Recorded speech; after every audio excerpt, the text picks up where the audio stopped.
വിശുദ്ധ യോഹന്നാൻ എഴുതിയ സുവിശേഷം അധ്യായം 11 വാക്യങ്ങൾ 38 മുതൽ 45 വരെ. ലാസറിനെ ഉയർപ്പിക്കുന്നു. ഈശോ വീണ്ടും നെടുവീർപ്പിട്ടുകൊണ്ട് ശവകുടീരത്തിങ്കൽ വന്നു. അതൊരു ഗുഹയായിരുന്നു.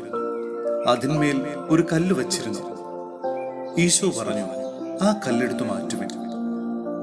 മരിച്ചയാളുടെ സഹോദരിയായ മർത്ത പറഞ്ഞു, ഇപ്പോൾ ദുർഗന്ധമുണ്ടായിരിക്കും, ഇത് 4-ാം ദിവസമാണ്. ഈശോ അവളോട് ചോദിച്ചു, വിശ്വസിച്ചാൽ നീ ദൈവമഹത്വം ദർശിക്കുമെന്ന് ഞാൻ നിന്നോട് പറഞ്ഞില്ലേ? അപ്പോൾ അവർ കല്ലെടുത്തു മാറ്റി. ഈശോ കണ്ണുകൾ ഉയർത്തി പറഞ്ഞു, പിതാവേ, അങ്ങ് എന്നെ ശ്രവിച്ചതിനാൽ ഞാൻ അങ്ങേക്ക് നന്ദി പറയുന്നു. അങ്ങ് എന്നെ എപ്പോഴും ശ്രവിക്കുമെന്നും എനിക്കറിയാം. എന്നാൽ എന്നെ അയച്ചത് അവിടുന്നാണെന്ന് ചുറ്റും നിൽക്കുന്ന ജനക്കൂട്ടം വിശ്വസിക്കുന്നതിന് വേണ്ടിയാണ് ഞാനിത് പറയുന്നത്. ഇത് പറഞ്ഞിട്ട് അവൻ ഉച്ചത്തിൽ വിളിച്ചു പറഞ്ഞു, ലാസറേ, പുറത്തു വരുക. അപ്പോൾ മരിച്ചവൻ പുറത്തു വന്നു.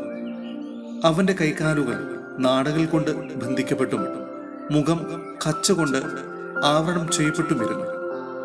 ഈശോ അവരോട് പറഞ്ഞു, അവന്റെ കെട്ടുകൾ അഴിക്കുവിൻ, അവൻ പോകട്ടെ. മറിയത്തിന്റെ അടുക്കൽ വന്നിരുന്ന യഹൂദരിൽ വളരെ പേർ അവൻ പ്രവർത്തിച്ചവ കണ്ട് അവനിൽ വിശ്വസിച്ചു. സഹോദരരെ, വിശുദ്ധ പൗലോസ് ശ്ലീഹ റോമായിലെ സഭയ്ക്ക് എഴുതിയ ലേഖനം അധ്യായം 15 വാക്യങ്ങൾ 7 മുതൽ 13 വരെ. ഐക്യത്തിന് ആഹ്വാനം. ദൈവമഹത്വത്തിനായി മിശിഹ നിങ്ങളെ സ്വീകരിച്ച പോലെ നിങ്ങൾ അന്യോന്യം സ്വീകരിക്കുക. ദൈവത്തിന്റെ സത്യനിഷ്ഠ വെളിപ്പെടുത്താൻ വേണ്ടി മിശിഹ പരിച്ഛേദനത്തിന്റെ ശുശ്രൂഷകനായി എന്നു ഞാൻ പറയുന്നു. അങ്ങനെ പിതാക്കന്മാരോട് ചെയ്ത വാഗ്ദാനങ്ങൾ സ്ഥിരീകരിക്കപ്പെട്ടു. കൂടാതെ അവിടുത്തെ കാരുണ്യത്തിനായി ജനതകൾ ദൈവത്തെ പ്രകീർത്തിക്കുകയും ചെയ്തു. ഇങ്ങനെ എഴുതപ്പെട്ടിരിക്കുന്നു, ആകയാൽ ജനതകളുടെ ഇടയിൽ ഞാൻ അങ്ങയെ സ്തുതിക്കും, അങ്ങയുടെ നാമത്തിന് കീർത്തനം പാടും. അവൻ വീണ്ടും പറയുന്നു, ജനതകളെ, നിങ്ങൾ അവിടുത്തെ ജനത്തോടൊത്ത് ആനന്ദിക്കുവിൻ. വീണ്ടും, സകല ജനതകളെ, കർത്താവിനെ സ്തുതിക്കുവിൻ.